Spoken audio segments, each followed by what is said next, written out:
Living with special needs can be extremely difficult, and learning is a whole new challenge in it of itself. For many, staying on task can be an extremely difficult process, and with many day to day distractions, including cell phones and classroom distractions, learning can be hindered for those who have learning disabilities.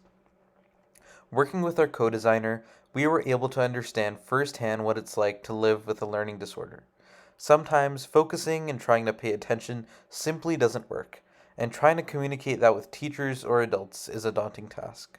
Working with our co designer, we wanted to make sure and build an app to help mitigate the distractions and learning struggles that he faces. Listening to our co designer Steve, who was diagnosed with autism later in middle school and had been facing many educational challenges throughout his educational journey, our problem was solved by putting ourselves in his shoes and trying to understand for just a day the problems that he goes through. Through trial and error, we were able to understand his specific needs and requirements and focused on developing our app that fit his needs. Looking at other popular apps, we noticed that other mindfulness and productivity apps came with severe paywalls that blocked features. Looking to make a budget friendly option, we implemented the aspects of the app that were mostly enjoyed by our co designer and tailored them to specific needs.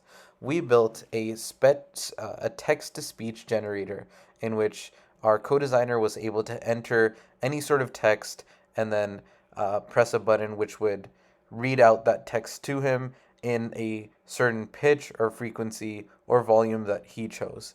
And so by doing this, it was easier for him to understand more auditory tasks as opposed to having to consume very dense pieces of text in his school.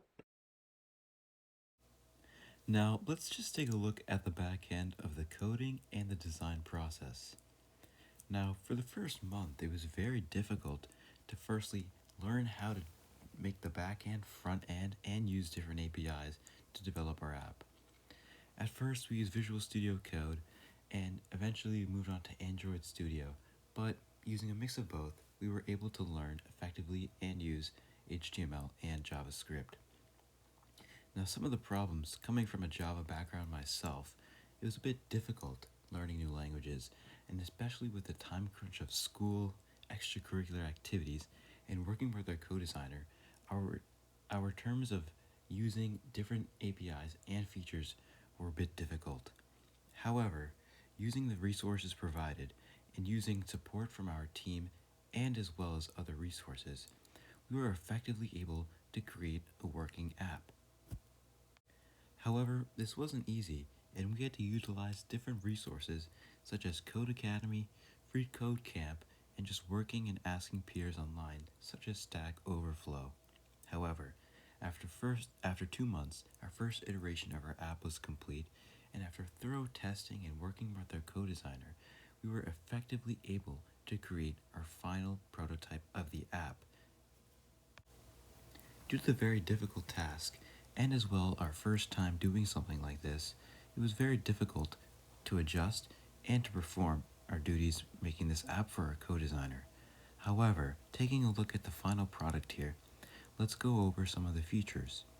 Firstly, you can enter any text into the text box, control the rate, and as well as the pitch, and then have our co-designer press on the Speak It button so that the audio can be extracted from the text. Changing up the rate, the pitch, can help our co-designer focus and makes it much easier for our co-designer to learn in a very distracting environment. Thank you for listening.